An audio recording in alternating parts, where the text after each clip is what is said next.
রাজনীতি, ব্যাখ্যা বিশ্লেষণ, ভুল সিদ্ধান্ত, কথাবার্তা, আচার আচরণ সবকিছুর মধ্য দিয়ে জটিলতার ভাব থাকতে হবে। তাহলে রাজনীতি কইরা আপনার শান্তি ও সুখ পাওয়া যাবে। প্রিয় দর্শক, ছাত্র জনতার আন্দোলনে আমরা কোমর বেঁধে স্বৈরাচার হাসিনার বিরুদ্ধে আন্দোলন করছি। আন্দোলন করে বাংলাদেশকে স্বৈরাচার মুক্ত করছি। আজকে কথা বলতে গেলে হয়তো দুই একটা কথা এদিক ওদিক হয়ে যায়, যার কারণে আমাদের অর্জিত আন্দোলনের জয় আপনার প্রশ্নবিদ্ধ হয়ে থাকে। তাই আমি বলতেছি, যারা রাজনীতিবিদ আছেন এবং এই 5 জুলাইয়ের আন্দোলনের মহানায়ক যারা, তারা কথাবার্তা বলার সময় এবং কাজ করার সময়, কোনো পদক্ষেপ নেওয়ার সময় চিন্তা ভাবনা করে নেবেন। আমি কেন বলেছিলাম, কি কারণে বলেছিলাম যে শেখ হাসিনাকে এই দেশে আইন না জেল খাটানো বা ফাঁসি দেওয়া সম্ভব না। আমি পুরা ভিডিওতে বিশ্লেষণ করতে পারি নাই, যার কারণে অনেক লোক আমাকে গালি দিয়ে বলতেছেন যে আমি নাকি আওয়ামী লীগের দালাল।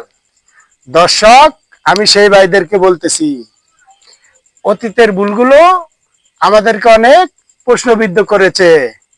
সেই জন্য আমি বলতেছি, বাংলাদেশ আওয়ামী লীগকে যে সময় নিষিদ্ধ করা হয়েছে, এটা নিষিদ্ধ করার উপযুক্ত সময় নয়।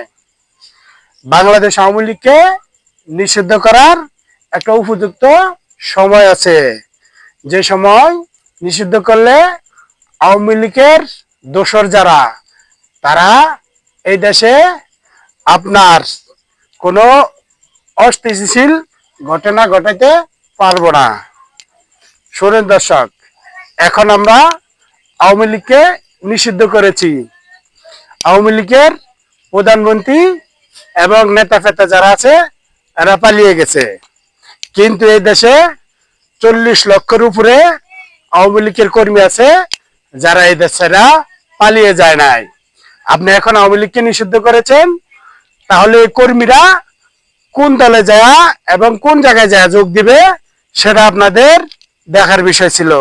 আপনারা সেই ব্যাপারটা মাথায় চিন্তাও করেন নাই। আমি সেই চিন্তা ভাবনা থেকে বলছিলাম যে আওয়ামী লীগের স্বৈরাচার হাসিনাকে দেশাই না কোনোদিনেই আপনার জেল খাটানো যাবে না এবং ফাঁসিও দেওয়া যাবে না গণহত্যার দায়ে।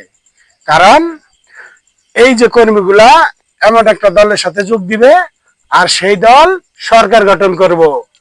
সরকার গঠন করার পরে আওয়ামী লীগের হাত আরো চাঙ্গা হয়ে যাবে। দর্শক, ভিতরে ভিতরে যদি ইঁদুরে বান কাইটা দেয়, তাহলে ওই ঘরের জুইত ভেঙে পড়তে বেশি সময় লাগে না।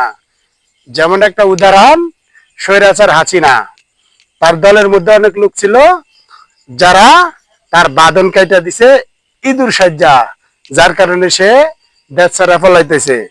সেরকম বলে যদি আমরা ছাত্র জনতারা করি, তাহলে আজীবন আমাদেরকে এই ভুলের মাসুল দিতে হবে। দর্শক, আমি সেই জন্য বলেছিলাম যে শেখ হাসিনাকে কোনোভাবে এই দেশে আইন না আপনি জেল খাটানো যাবে না এবং গণহত্যার দায়ে ফাঁসি দেওয়া যাবে না।